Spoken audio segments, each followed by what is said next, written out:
Hello everyone, আসসালামু আলাইকুম। Welcome to MK cooking house. কেমন আছো সবাই? আশা করি সবাই খুব ভালো আছো।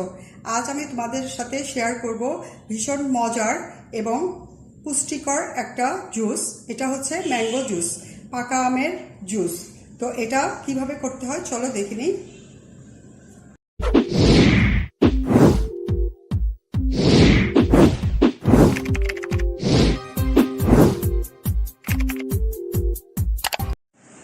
পাকা আমের জুস বানানোর জন্য এখানে আমি কতগুলো পাকা আম নিয়েছি। এই আমগুলো আমার গাছের, খুব সুন্দরভাবে পেকেছে। এই আমগুলো খুবই মিষ্টি।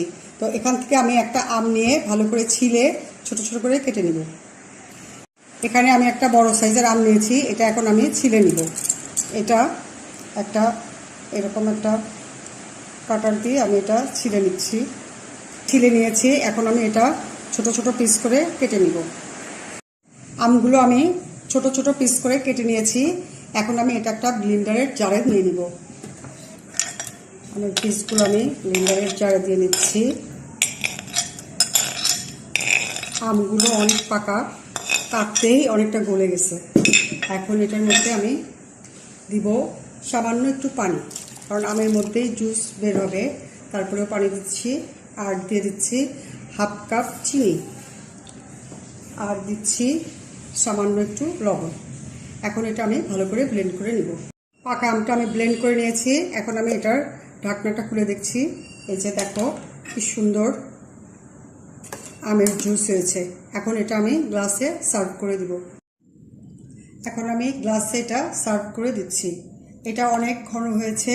তোমাদের যদি আরেকটু পাতলা খেতে ইচ্ছা হয় তাহলে পানিটা আরেকটু বাড়িয়ে দিও। এটা আমি ঠান্ডা পানি দিয়েছিলাম, এটা তাই যথেষ্ট ঠান্ডা আছে।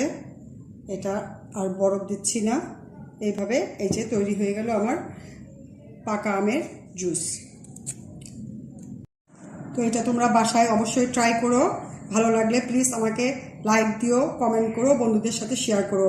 আর সব শেষে আমি একটা সবাইকে অনুরোধ করব, চলো আমরা সবাই গাছ লাগাই, পরিবেশ বাঁচাই, আগামী প্রজন্মকে বুক ভরা শ্বাস নেওয়ার জন্য সবুজ প্রকৃতি দান করি। তো এইটা আমার সবার কাছে রিকোয়েস্ট। তো তোমরা সবাই ভালো থেকো। আর যদি চ্যানেলে নতুন হও প্লিজ সাবস্ক্রাইব করো। আর যদি অলরেডি সাবস্ক্রাইব করে থাকো তাহলে অনেক অনেক ধন্যবাদ। সবাই ভালো থেকো। Thank you.